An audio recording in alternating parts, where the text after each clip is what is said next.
하나님의 말씀 보겠습니다. 마가복음 12장 41절에서 44절까지 말씀 한 절씩 교독하겠습니다. 예수께서 헌금함을 대하여 앉으사 무리가 어떻게 헌금함에 돈 넣는가를 보실세. 여러 부자는 많이 넣는데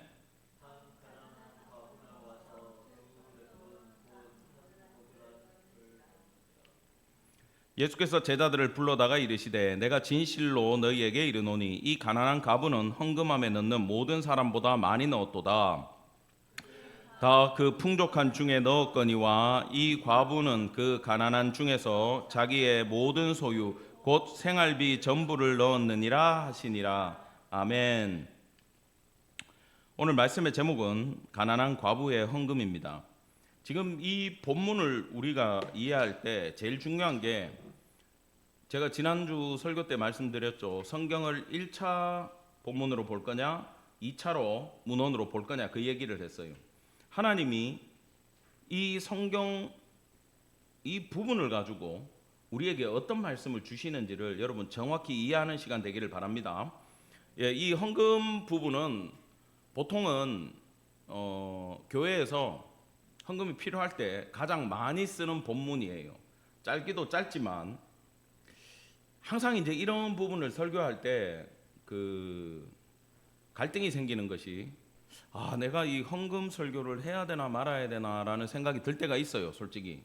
왜냐하면 이 잘못 받아들여지면 안 되잖아요. 제가 목회하면서 만난 많은 교인들이 있지만 헌금이 부담이 돼가지고 우리 교회에 옛날에 오셨던 분이 있어요. 오시면서 그쪽 교회에서 헌금을 너무 강조한대, 목사님이. 근데 소문에 우리 교회는 목사님이 헌금을 강조를 안 한다고 들었다. 저희 교단은 요즘 봉투 안 돌리잖아요. 이 헌금함 짝대기 달려있는 거나 바구니를 잘 안 돌려요. 그거는 이제 한국 기독교 초창기에는 헌금을 해야 된다라고 사람들이 생각을 못하기 때문에 돌렸어요. 기억하게 하고 교육하기 위해서 돌렸는데, 저희는 들어오면서 헌금함에 알아서 넣게 돼 있고, 또 예전에는 어떻게 했냐면 저는 그냥 봉헌 기도만 드리잖아요. 근데 헌금위원들이 뒤에서 저기 헌금을 걷어다가 상자에 담아서 우리 집사님들이 옷 탁 갈아입고 앞에 탁 가지고 오면 목사님이 그걸 탁 가운을 입고 멋있게 딱 받아가지고, 거기 보면 막 기도 제목 올라와 있는 것도 있잖아. 그걸 보면서 막 축복 기도를 엄청 해주거든. 그러면 앉아가지고 나도 기도 받으려면 봉투 하나 적어야 되나, 그런 생각도 들고. 아무튼 여러분, 교회가 그런 퍼포먼스가 늘어날수록 솔직히 얘기하면 헌금 많이 들어와요. 그리고 교인들 분위기가 헌금을 안 하는 분위기인데, 괜히 돈 이야기하면 떠나는 분들이 있어가지고 어떤 목사님은 헌금 설교 자체를 안 하신대. 근데 스펄전은 내가 얘기를 많이 해서 알죠. 이분은 뭐라고 얘기했냐면은, 목사가 어떤 이유가 있든 간에 헌금을 가르치지 않는 건 죄라고 얘기했어요. 근데 핵심은 그겁니다. 이분의 글을 읽어보면 헌금을 강조하라는 게 아니라 헌금이 뭔지 가르쳐야 된다라는 거예요. 헌금은 절대 돈 놓고 돈 먹기도 아니고, 여러분이 많이 할 때 하나님이 많이 부어주신다는 건 틀린 얘기예요. 근데 내가 왜 해야 되는지, 어떻게 드려야 되는지, 그 이유와 목적은 분명히 배우고 가야 된다는 겁니다. 그래서 지금 중국에서부터 또 예전부터 내가 설교를 많이 해가지고 여기 앉아 계신 분들은 헌금에 대해서 많이 들었어요, 안 들었어요? 많이 들었죠. 어떻게 해야 된다는 거 다 알죠. 그래서 걱정이 없습니다만, 오늘 예수님은 이 헌금에 대해서 어떻게 말씀하시는지를 1차 문헌으로 듣기를 간절히 원합니다. 이게요, 딱 교회에서 이 본문을 쓸 때가 교회 건축이나 증축 같은 거 앞두고 이 본문 많이 써요. 내용은 이겁니다. 가난한 과부도 생활비 전부를 드렸으니 부자들은 좀 더 내야 되지 않겠느냐, 이 과부처럼 칭찬 들어봐야 될 거 아니냐. 그 다음에 그 작정헌금이라고 들어보셨어요? 교회 개척할 때 10억이 든다, 집집마다 1억씩 내, 분배해가지고 막 표 나눠주고 목사님이 막 설교하고 힘내라 그러고 미리 적어내라 그러잖아. 적어보신 분, 적어내라 그래요. 그게 또 무슨 문제가 있는지를 오늘 여러분 잘 들어보시기 바랍니다. 근데 늘 얘기하는 거 있죠. 지금 41절에 보면 예수님이 헌금함을 대하여 앉아 계세요. 그러면 그걸 생각해 보세요. 주님이 과부 헌금을 기다리셨다가 그거 가지고 야, 과부도 저렇게 하는데 생활비 전체 다 집어넣는데 니들 뭐 하냐? 그 얘기하시려고 지금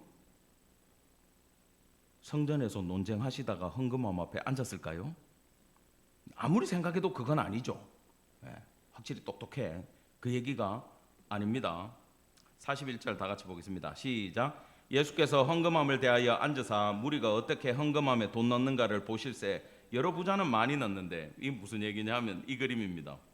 당시에 헌금을 땡겨야 되니까 13개의 논나팔을 만들어 놨어요.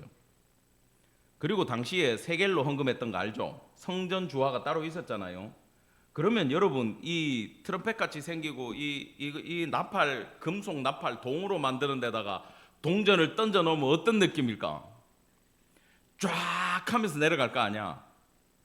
그러면 랍비들하고 종교 지도자들이 이 헌금함 앞에 서서 이렇게 기다려요. 교인들이 오기를. 그럼 백성들이 오면서 성전에 들어가기 전에 헌금을 하고 들어가거든. 근데 누구는 쫙 그러고 붙는데 누구는 땡그랑 하면, 솔직히 그 시대를 살아갔으면 여러분 부끄러워 안 부끄러워? 부끄러울 것 같아요. 이 부끄러운 게, 제가 어릴 때 이 초등학생이 뭘 알아? 그때 우리 때 헌금의 기본은 100원이었어. 1학년 때. 그러면 집에서 주일날 교회 갈 때 특별히 엄마가 동전을 100원씩 준단 말이지. 근데 나 그걸 순진하게 넣었어. 그때는 바구니를 돌렸거든. 근데 내게 딱 들어가는데 묵직한 소리가 탁 하고 났어. 근데 옆에 친구가 이름을 말할 수 없어. 지금 목회를 하고 있기 때문에 이름을 말할 수 없는데, 얘가 동전을 딱 넣었는데 소리가 가벼운 거야. 성이 이제 S로 시작해. 지금 미국에서 목회하는데 침례교 목사인데 유튜브에 나오기 때문에 얘기하면 안 돼. 너무 얘기하고 싶다 근데. 그래 내가 이 S 친구를 불러다가 야 헌금 얼마 했어? 그러니까 날 착 보더니 너 100원 했냐? 이러더라고. 그래서 내가 100원 했지. 엄마가 100원 줘. 그러니까 넌 얼마 했는데? 소리가 가볍더라. 이러니까 걔네 집에서 교회 오는 길에 오락실이 하나 있어요. 근데 그 당시에 한 게임이 50원이야. 그럼 얘는 거기서 돈을 100원을 받아서, 걔도 100원 받았어. 바꿔가지고 50원은 아침에 일찍 나와서 게임을 한 판 하고 제비우스를 한 판 돌리고 교회를 와서 헌금함에 얼마 넣었다고? 50원 넣는 거야. 야, 근데 내 예리한 귀가 내 돈 100원 떨어지는 소리하고 걔 돈 50원 떨어지는 소리를 내가 느꼈어. 그때도. 여러분 보려고 하는 건 아닌데 가끔 헌금함에 뒤에서 넣잖아요. 여러분들 온라인으로도 많이 헌금을 하시지만 또 우리 목사님 또 봉투 확인하는 맛을 좀 드리겠다 이러면서 봉투에 넣는 분들이 있어. 그러면 이게 한 100만 원 단위로 들어가잖아요, 봉투가. 그러면 떨어지는 소리가 같아요, 달라요? 넣어본 사람들 알아. 묵직한 봉투는 어떻게 들어갑니까? 그렇지, 툭 하고 떨어지는 거야. 가벼운 건 소리가 안 나. 근데 우리는 이걸 신경을 안 쓰고 살아도 느껴지는데, 이 당시에는 이걸 넣고 가고 땡그랑 그러면 시선이 집중이 될까 안 될까? 돼요. 그걸 하려고 이렇게 만들어 놓은 거야. 근데 예수님이 굳이 지금 바쁜데 이번 주에 구속사를 끝내셔야 되는 분이 여기에 앉아가지고 지금 제자들하고 같이 누가 얼마 하나를 지금 일부러 보고 계신다라는 거예요.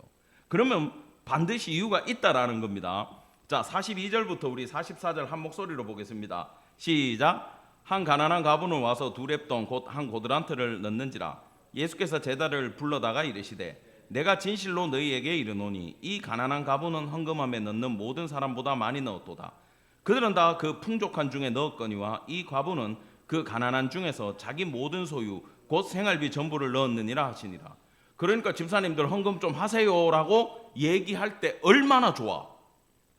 그죠? 이 사람은 자기 전 재산을 다 드렸다는 거야.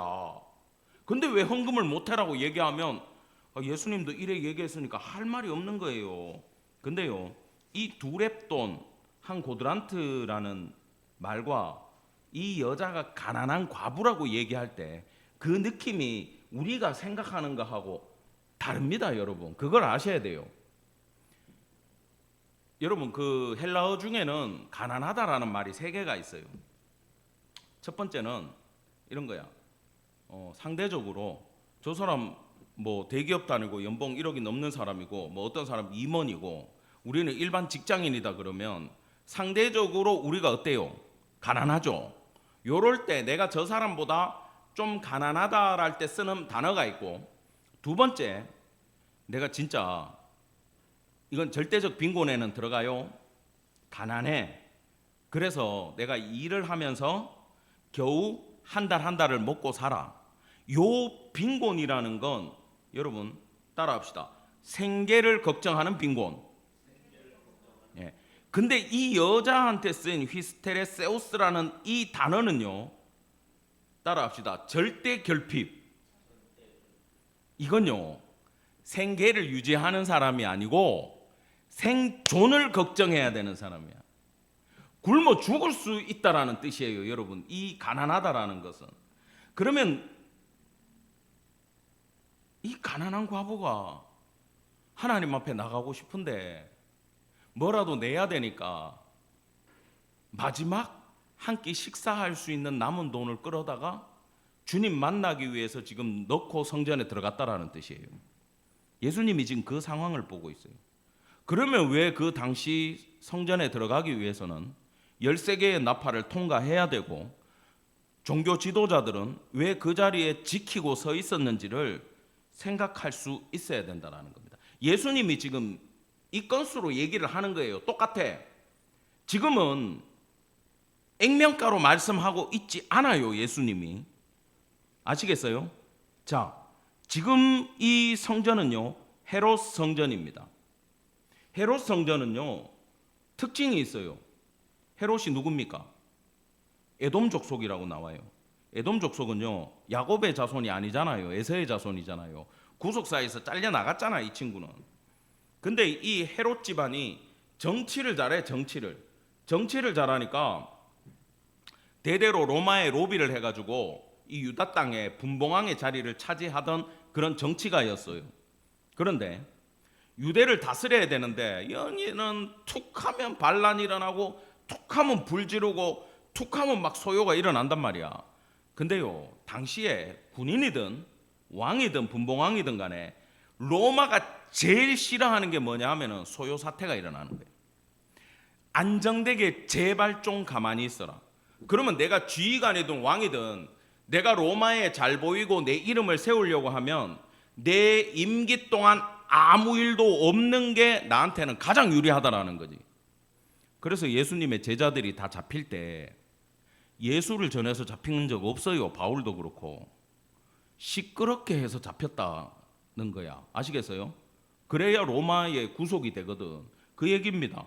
자, 그런 상황 속에서 헤롯이 왕을 하고 있으니 이 유대 백성들이 자기를 좋아할까요? 싫어할까요? 싫어하지. 에돔 족속이니까. 야곱의 후손이 아니잖아. 니는 피가 다르잖아. 그래서 이 히스테리 때문에 항상 사람들을 많이 죽이고 억압했고 결혼을 유대인 여자하고만 합니다. 아시겠어요? 그래야 피가 섞이잖아. 그 쟤들이 나한테 뭐라고 안 할 거 아니야. 의도적으로 유대인들하고 결혼했어요. 아시겠어요? 그리고요, 생각을 했어요. 머리가 돌아가. 어떻게 하면 이 유대인들의 환심을 살까 그러면서 성전을 지어서 주면 요놈들이 좋아하고 성전 건축하는 기간 동안 아무 일도 안 일어날 거고, 그 군대에서 있잖아요. 심심하면 땅 파라 그래요. 애들 절대 안 놀려. 난 파봤어, 실제로. 요즘은 안 해요? 나는 이제 여름에 이제 상병 달고 난 이제 좀 폈다 이러고 있는데, 심지어 제가 근무하던 데는 에어컨이 있었어. 그 시대에. 원래는 부대에 배치돼 있는 게 아니라, 저는 이제 의무병이라 가지고 응급실에 근무했는데, 응급실에 더우면 안 되잖아. 그래서 그래도 유학파 출신 내과, 내 이름도 기억나, 김재현, 이 사람이 대위였는가 그랬는데, 자기가 미국에서 쓰던 휴대용 에어컨을, 나 그런 거 처음 봤어. 기증을 한 거야. 응급실에 더우면 안 된다고. 그 창가에다가 본체를 두고 이 발열기를 창밖에다가 두면 돼요. 이렇게 연결하게 돼 있어. 한 5m 정도 선이 감겨져 있어. 희한해. 그러면 이 발열기를 밖에다가 딱 두고 안에 에어컨을 틀면 그 응급실이 어떡하? 시원하지. 그러면 이 창밖을 이렇게 내다보면요, 우리는 시원한 데 있는데, 옆부대 애들은 맨날 훈련 간다고. 그 3호 특공 애들 지금도 기억나. 총 메고 산에 기어 올라가. 그러면 아이고, 쟤들은 줄을 잘못 써가지고 고생한다면서 응급실에서 룰루랄라 하고 있었지. 그걸 부대에서는 봐요, 안 봐요? 그 꼴을 못 보지. 명령이 내려왔는데, 뒤에 그 애들이 올라가던 산이 산사태 난데, 여름에 비가 많이 오면 전 부대를 조를 짜가지고 근무 시간 이후에 그 산을 곡괭이로 깎아가지고 흙을 들것으로 어디까지 나르래. 여러분, 그거 말이 안 돼요. 거기 모든 거에 부대 지을 때부터 방비를 다 해놨어. 손댈 필요가 없어. 노는 꼴을 못 보는 거야, 인사계가. 그래서 그걸 깎으라 그래가지고 30명이 투입돼가지고 3개월 동안 산을 다 깎아가지고 절로 옮겼다. 거기 다 쌓아놨어요. 들것에 그 흙을 날랐어, 석 달 동안. 여러분, 내가 이 얘기를 왜 하냐 하면, 그걸 나르는 동안 내 일상 가운데 가장 행복한 시간이었어요. 이상하죠? 몸은 고된데 아무 생각이 없어. 너무 힘드니까. 빨리 이 근무 시간이 끝나고 좀 들어가서 잤으면 좋겠어. 죽을 것 같아. 생각이 없어요. 이 더러운 군생활 어쩌고 저쩌고, 제대 날짜가 어쩌고 저쩌고, 덥니 시원하니 음식이 맛이 있니 없니 필요 없어. 오늘 저 일을 어떻게 할까? 빨리 끝나고 쉬었으면 좋겠다. 여러분, 이 오랜 공사를 시작하면요, 백성들이 돈 때문에 힘들고요, 노역 때문에 힘들어가지고 반란 일으켜요, 못 일으켜요? 일으킬 생각조차 못하는 거야. 헤롯이 지금 그 작전까지 펼치는 겁니다. 근데 여러분 생각해 보세요. 이 돈이 누구 주머니에서 나와야 돼? 지가 내겠어요? 여러분, 지금요, 이 헤롯이든 종교 지도자들이든 다 도둑놈들입니다. 제가 저기 요세푸스 책을 좀 읽다 보니까 심지어 역대 왕들의 무덤까지 독을 하던 놈들이에요, 이놈들이. 생각해봐요. 솔로몬 죽었을 때 무덤에 부장품이 얼마나 들어갔겠어. 그거까지 빼먹던 놈들이야, 이놈들이. 근데 이놈들이 지 돈을 내가지고 공사를 하겠어요? 안 하지. 누구 주머니에서 나와야 돼? 가난한 평민들, 백성들 주머니에서 다 뽑아내야 되는 상황이 지금 예수님이 성전에 앉아 계시던 그 시대의 상황이었다라는 겁니다. 여러분, 이걸 뽑아내야 되는데 어떻게 해야 되냐 하면은, 헤롯은 그러잖아요. 니네 성전 지어주는데 땅은 내가 로마에 가가지고 예루살렘 땅에 4분의 1을 받아왔어. 얘가 4분의 1을 얘들을 위해서 성전을 지어줘야 얘들이 조용합니다. 해주세요 하니까 로마에서 허가가 떨어졌어. 마음대로 써라. 그럼 자기는 얘기하는 거지. 와가지고, 야, 땅은 내가 준비했다. 건물은 니들이 돈 내서 지어라. 대제사장하고 종교 지도자, 서기관, 뭐 헤롯 땅이든 사두개파든 돈이 어디 있어? 지들은 집에 있지. 내고 싶어요? 안 내고 싶지. 그때부터 설교자들의 설교가 바뀌기 시작하고 말씀의 주제가 바뀌기 시작하는 거예요. 이거 지으려고. 그러니까 종교 지도자들, 가르치는 자들을 선봉에 헤롯이 딱 세워가지고 세리들 세우듯이 똑같은 방법이야. 너 헌금 한 달에 얼마 걷어? 너 헌금 얼마거든. 우리로 말하면 총회장이 담임 목사 시켜가지고 우리 임마누엘 교회에서 1년에 5천만 원 헌금해야 된다라고 얘기해봐요. 안 하면 나 잘린대. 나 52주 동안 주일날 무슨 설교하겠어요? 돈 설교해야 되는 거야. 여러분, 지금 예수님이 이 상황을 보고 계신다라는 겁니다. 그래서요, 우리가 읽었던 본문 41절 앞부분에 무슨 얘기가 있냐면 요 얘기가 있어요. 38절부터 40절 같이 읽겠습니다. 시작. 가르치실 때에 이르시되 긴 옷을 입고 다니는 것과 시장에서 문안받는 것과 회당의 높은 자리와 잔치의 윗자리를 원하는 서기관들을 삼가라. 그들은 과부의 가산을 삼키며 외식으로 길게 기도하는 자니 그 받는 판결이 더욱 중하리라 하시니라. 아멘. 예수님이 요놈들 때문에 열을 받아가지고 있으면서 요것들이 어떻게 가르치고 어떻게 감시하고 어떻게 삥 뜯어가는지를 확인하시는 거예요. 지금 거기 앉아가지고. 그랬더니 아니나 다를까 요렇게 눈을 뜨고 누가 헌금 하나 안 하나를 지켜보면서 있는데 부자는 와가지고 쫘라락 하고 붙는데 가난한 가부는 땡그랑하고 넣는 거예요. 근데 주님은 보면 아시잖아요. 하나님이니까. 저 아줌마 돈이 없네. 전 재산이네. 원래부터 없었겠어요. 이놈들한테 뜯겼겠어요. 그거 좀 이따가 제가 설명드릴게요. 자, 종교 지도자들이 권위에 빠져 있는데 저희 교단은 그래도 별로 강조를 안 하고 자율적으로 입게 해줘요. 가운을, 목사 가운을. 근데 생긴 거 보면 진짜 거룩해요, 안 거룩해요? 그거 입으면 다르잖아. 기도회니까 지금 이렇게 입고 나왔지. 주일만 돼도 정장을 입어야 되고, 근데 정장 이상으로 말을 안 해요. 근데 어떤 교회는 규정이 있어. 가운 무조건 입어야 돼. 그다음에 여기 휘장까지 둘러야 되는데, 여러분 이거 색깔 여러 개 있는 거 아세요? 절기마다 색깔 달라. 저는 안 하는데 이 위에 올리는 것도 절기마다 색깔 바뀌어요. 이거는 나쁜 건 아니에요. 왜냐하면 지금 우리가 어떤 절기 속에 있고 우리가 예배에 들어갈 때 어떤 관점으로 생각을 해야 되는지를 알려주는 칼라기 때문에 저는 필요는 하다고 봅니다. 근데 저는 안 하는 게 교회가 작아서 안 하는 게 아니라 지금 제가 그걸 가르칠 때가 아니기 때문에 안 하는 거예요. 그걸 가르칠 때 되면 저도 할 수 있어요. 근데 내가 이 옷을 입을 때마다 심각하게 부담이 돼. 왜냐하면 자꾸 바리새인이 생각나는 거야. 그걸 보고 만든 옷은 아니야.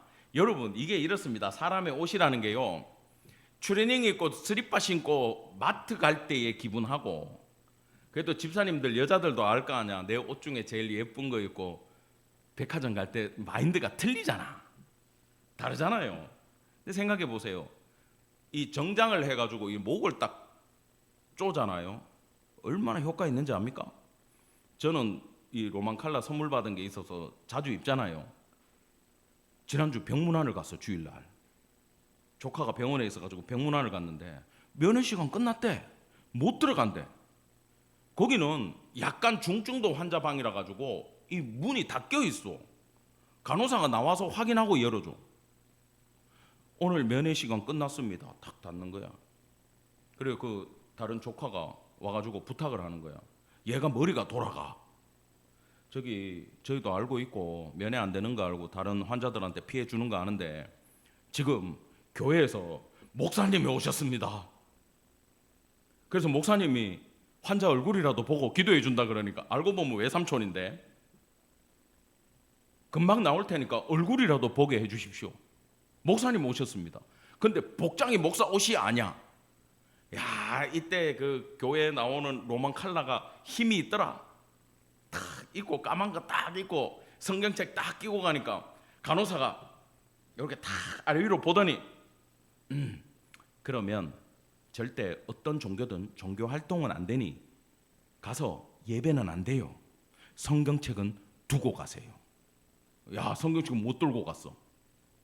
나 신방 다니려고 성경책 새거 샀는데 그 본문까지 다 찾아가 한번 읽고 하려고 그랬는데 뺏겼어. 앞에 맡겨두고.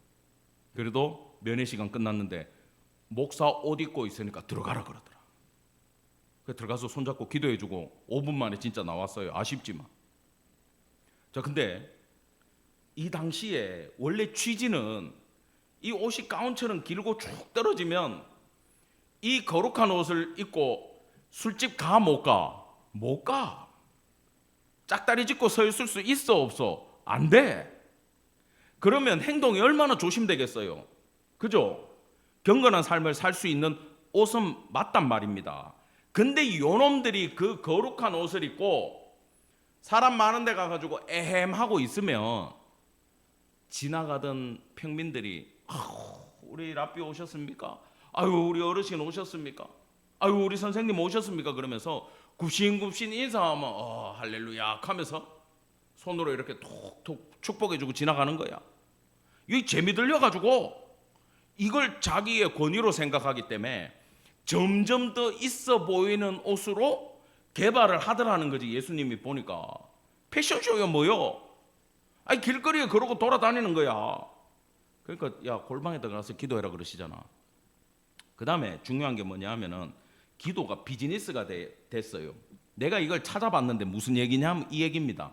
여러분 그 무슨 사고 터지면 변호사 찾잖아요. 우리가 누명을 썼거나 이러면 변호사를 찾아야 돼. 요즘은 교통사고도 변호사를 찾아야 될 때가 있어. 자 그러면 이렇게 승소 확률이 높은 변호사가 비싸고요. 이름 없는 변호사는 싸요. 작은 사무실은 싸고 비싼 변호사는 상담하는데 1,000,000원이야. 그러면 변호사들마다 눈에 보이지 않는 등급이 있어요 없어요? 있어요. 우리 집안에도 변리사가 있고 국제 변호사가 있는데 나는 옛날에 철없을 때 만나가지고 밥 먹고 시간을 많이 뺏었지.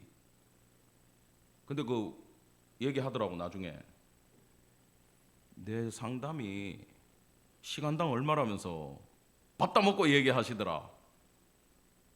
그래가지고 이런 사람들은 시간당 돈 받으시는구나. 그렇게 일을 해야 연봉이 억이 되는 거야. 자 근데 이 예수님 시대에 그게 있었어요. 자, 이 종교 지도자들이 선생이잖아요. 근데 따라합시다. 법률가.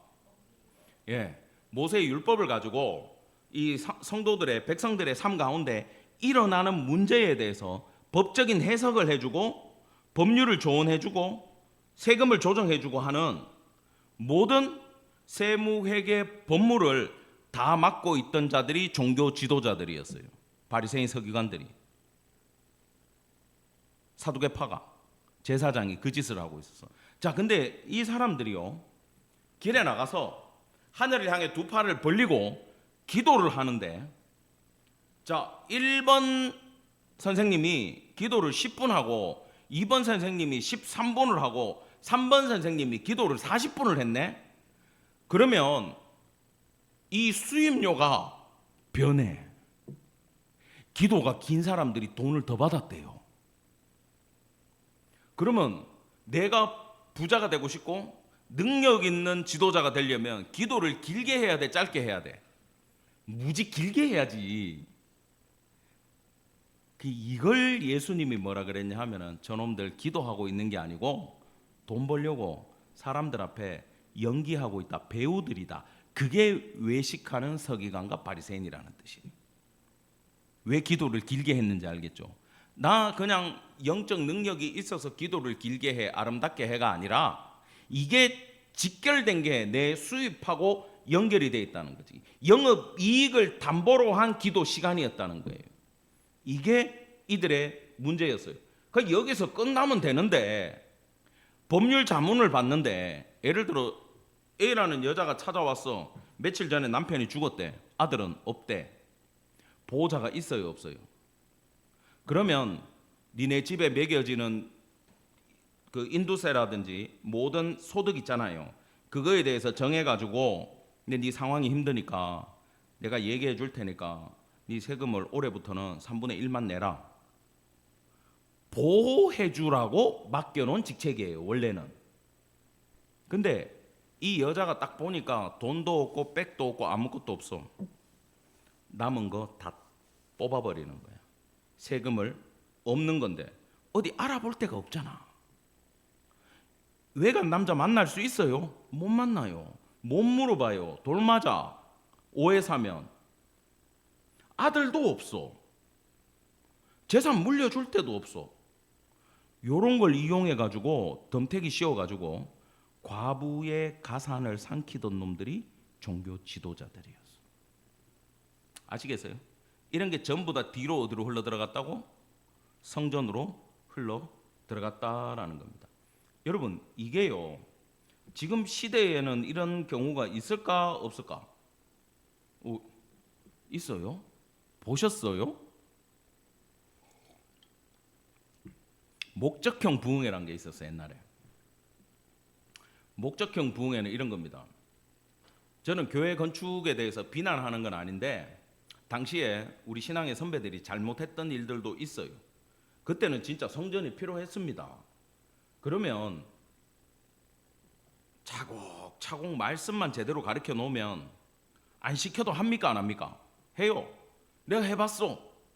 성경 공부 계속하고 예배 계속 드리고 기도회 계속하니까 헌금 얘기 안 해도 막 하나님 앞에 드리고 싶어가지고 막 자기들이 난리야. 지금 아프리카 교회가 그래요. 거기 뭐 돈도 없는데 한 달에 5만 원 버는 사람한테 선교사님이 뭐 헌금 얼마 거두겠어요. 선교비로 다 충당하고 있지. 쌀까지 사줘야 되는 사람들인데. 근데 이 사람들이 계속 신앙생활을 하고 기도하고 예배드리고 주님의 능력을 맛보고 거기는 기적이 막 일어난다 그랬잖아. 뜨거운 물 뒤집어 써도 화상도 안 입어. 주님 돈 떨어졌어요 하면 진짜 지붕에 돈 올려놓는 동네야. 그 동네가 서로 막 마이크 사다 주니까 마이크 잡고 간증하려고 전쟁이 일어나. 그 정도는 간증하지 마라, 내가 할게, 이렇게 하는 동네야. 자, 말씀 가르치고 예배만 드리니까 헌금하고 싶어가지고 취직해가지고 자기가 11조 봉투 만들어서, 회사 프린터기가 있어, 프린터 딱 해가 풀로 붙여가지고 11조 봉투 만들어서 이름 인쇄해가지고 교회 내는 거야. 아무도 안 시켰어 걔한테. 여러분, 그래서 헌금은 가르쳐야 되지만 말씀만 가르치고 예배만 잘 들어도 알아서 다 한다라는 건 우리는 알고 있잖아요. 근데 옛날 우리 선배들은 잘 몰랐어. 그래서 어떤 쇼를 했냐 하면은 부흥사를 데리고 와요.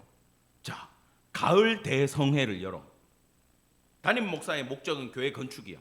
내 임기 때 멋지게 지어놓고 가겠다. 그래야 우리의 후손들이 여기서 예배드리고 신앙생활하고 자녀들 양육하고. 근데 똑바로 안 해갖고 다 떠나버렸지만, 이 목적형 부흥회를 하는데 부흥사를 소개받는 거야. 그러면 이 사람들 목소리도 틀리잖아요. 그냥 할렐루야 이래 합니까? 목소리 어떻게 해요? 누구는 그 깨구리 소리라 그러는데 할렐루야 하면서 와가지고 이래 하잖아. 우리 주님 높임을 받으시옵소서 하면서 막 목소리 힘줘가지고, 아니면 목소리 다시 해가지고 할렐루야 하면서 하잖아. 들어봤어 안 들어봤어? 들어봤지. 자, 그러면서 주님 앞에 드리시기 바랍니다. 내가 잘할 수 있을 것 같아, 이거 시키면. 자손 대대로 축복하시는 분입니다. 할렐루야.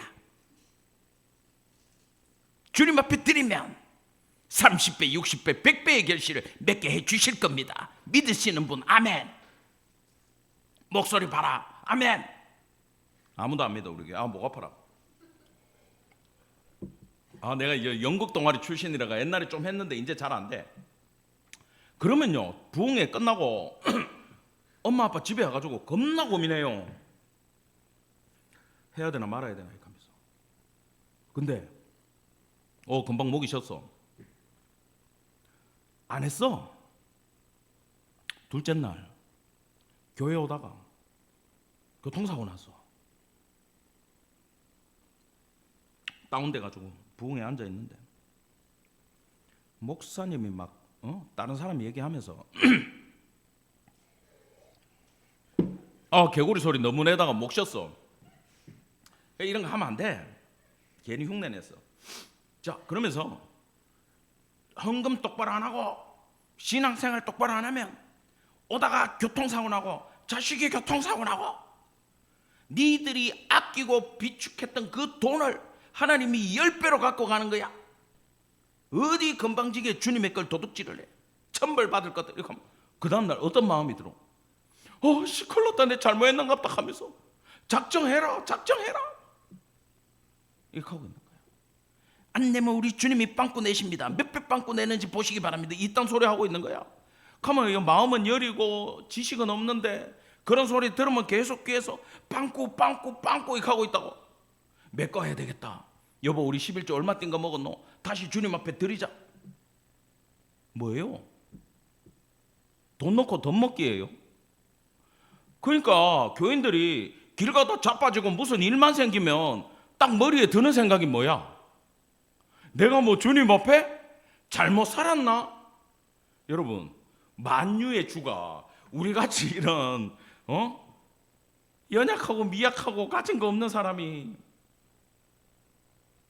뭐 그거 뽑아먹을 거 있다고 자빠지는 거 하나까지 관여해가지고 넘어뜨리고 교통사고 억지로 내가지고 돈 받아 가셔야 되겠어. 왜? 주님 그러실 필요가 있어요 없어요? 다 가진 분이에요.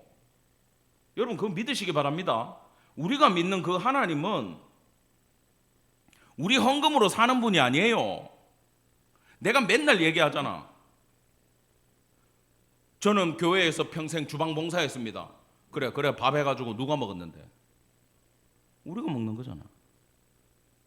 우리 기도는 하지만 예수님이 와서 밥 잡수고 가요? 제사 지내? 우리 위해서 하는 거야. 내가 설교를 준비해가 전하지만 누가 들어요? 성도들이 듣는 거야. 실제로 있잖아요. 거룩하신 하나님 앞에 우리가 주님을 위해서만 할 수 있는 거는 찬양밖에 없다 그랬어. 기도로 영광 올려드리고 찬양으로 영광 올려드리고 영화롭게 하는 방법밖에 없어, 내 삶으로. 근데 그 알량한 돈 몇 푼 가지고 저분을 기쁘게 하겠다고? 밥 좀 하고 청소 좀 하는 걸로 저분을 기쁘게 하겠다고? 청소하고 가면 그 다음 주에 우리가 깨끗한 교회 쓰는 거요. 그 마음만 받으시는 거지. 그래서요, 우리가 알아야 되는 건 뭐냐 하면은 헌금이란 게 돈 넣고 돈 먹기 하는 축복받는 계약금이다라는 그 착각을 하면 안 돼요.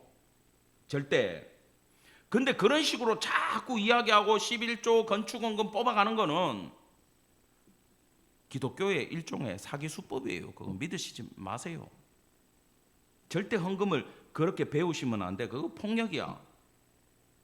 여러분 지금 예수님이 이 상황에 열받아 갖고 앉아 계시는 거거든. 종교 지도자들의 삶을 알고 왜 이걸 하는지, 그 돈이 어디로 가는지, 어떤 목적을 가지고 이 짓을 하는 걸 알고 계시면서 저 가난한 과부가 지금 와가지고 헌금을 하는 모습 가운데 그 여자를 칭찬하고 싶어서 여기 앉아 계시는 게 아니라 니들은 정말 나쁜 놈들인 게 저 없는 여자의 돈까지 뽑아 가야 되겠더냐.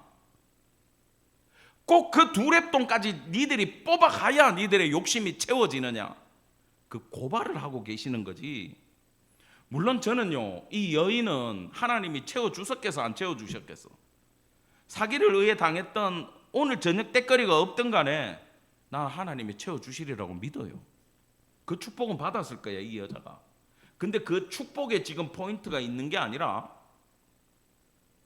종교 지도자들에 대한 고발과 책망이 이 속에 담겨 있다라는 겁니다. 여러분 모든 헌금은요, 자발적으로 하셔야 되고 떠밀려서 해서는 안 돼. 분위기를 절대 타시지 마세요.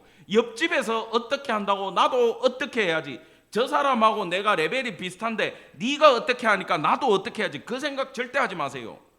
사도 바울이요, 헌금 많이 거두러 다니셨어. 어디 가난하고 기근이 들면 거기 가기 전에 여기 들려서 돈 받아서 가셨어. 저기 전해준다고. 예루살렘 기근 들었을 때 교회들 돌면서 헌금 모아가지고 갔잖아요. 바울이 얼마나 지혜롭냐 하면 거기 부흥사들이 깨구리 소리 내면서 돈 뜯어갈까봐 미리 준비시켜라 그래요. 금액을 준비시키라는 게 아니에요. 성도들이 헌금할 수 있는 신앙으로 미리 세우고 기쁨과 자발적으로 축복을 받아서 더 드리고 싶게 만들어서, 목사들 책임이에요. 그 더 드려지고 구제하고 싶은 사랑이 막 지글지글 끓어오르는 그걸 준비할 수 있는 시간을 주기 위해서 준비하라고 얘기했던 거예요. 아시겠습니까? 여러분, 저는요, 뭐 여기 얼마 책정해라, 교회 지금 재정이 얼마 필요하니까 얼마 내라 얘기한 적 있어요 없어요? 없죠. 앞으로도 안 할 겁니다. 안 해가지고 만약에 우리가 가난하잖아요. 그럼 그 가난도 주님 뜻임을 여러분 믿으시기 바랍니다. 근데 정말 필요한데 없어. 그럼 얘기를 하겠지.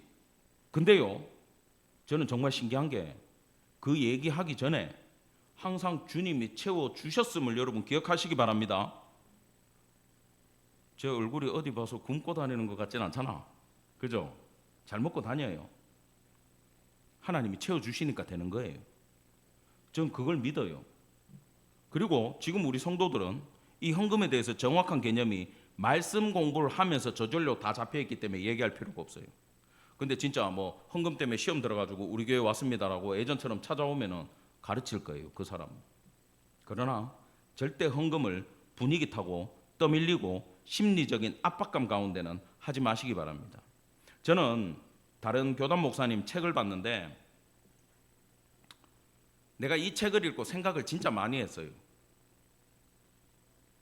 정말 오래전의 사건인데 진짜 과부야. 남편이 죽었어. 근데 이 남편이 정말 나쁜 남편이야. 벌어놓은 것도 없는 양반이 그 돈 몇천만 원짜리 뭐 전세 보증금 뭐 있고 뭐 상가에 보증금 조금 있는 양반이 맨날 집에서든 교회에서든 뭐라고 떠들고 다녔냐면, 여보 나는 죽으면, 여보 우리 죽으면 주님 나라 갈 때 이거 자식 주지 말고 하나님 나라를 위해 다 바치고 가자.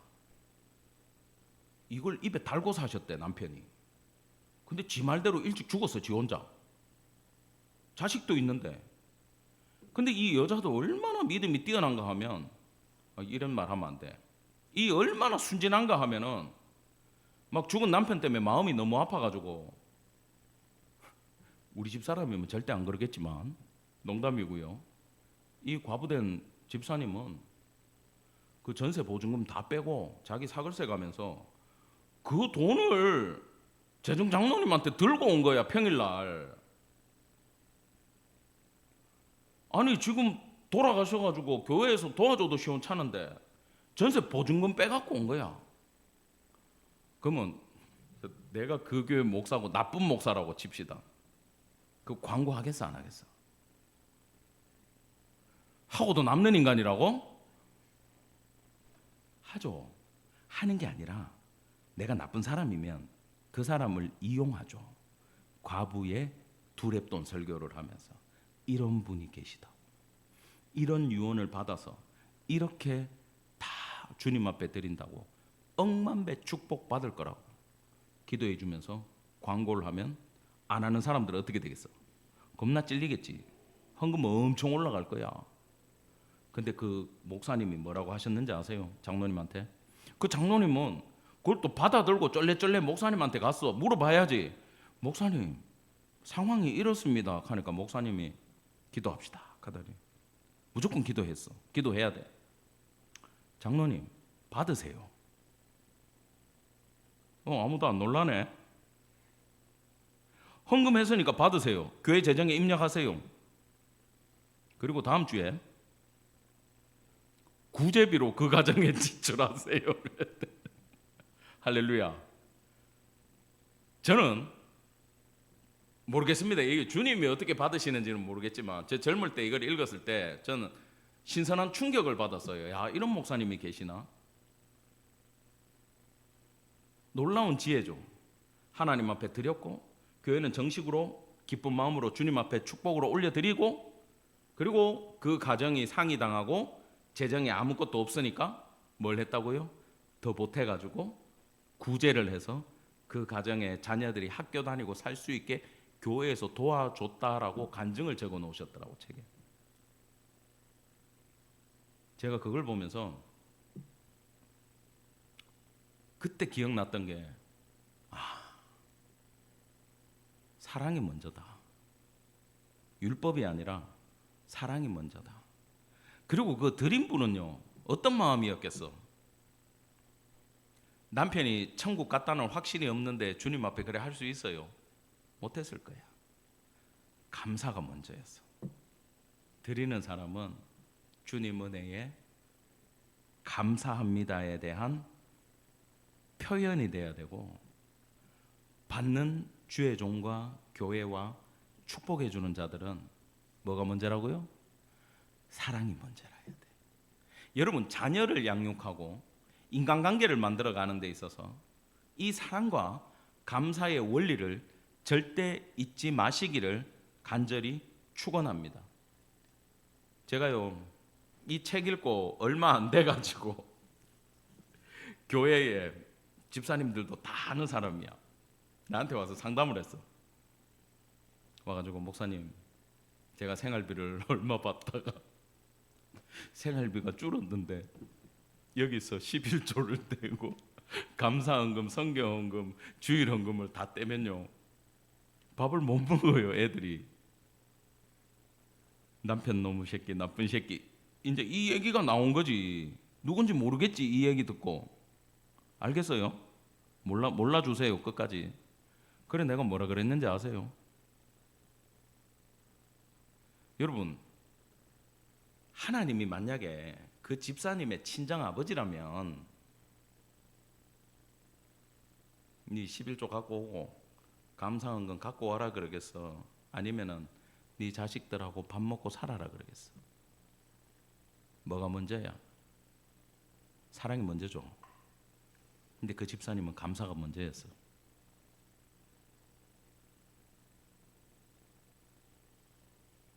사랑하는 성도 여러분, 하나님 은혜를 충만히 누리시기를 간절히 축원합니다. 그리고 거기에 대해서 충분한 감사로 영광 올려드리시기도 원합니다. 아멘. 그리고 여러분의 삶은 사랑이 넘쳐나기를 간절히 축원합니다. 아멘. 기도하겠습니다.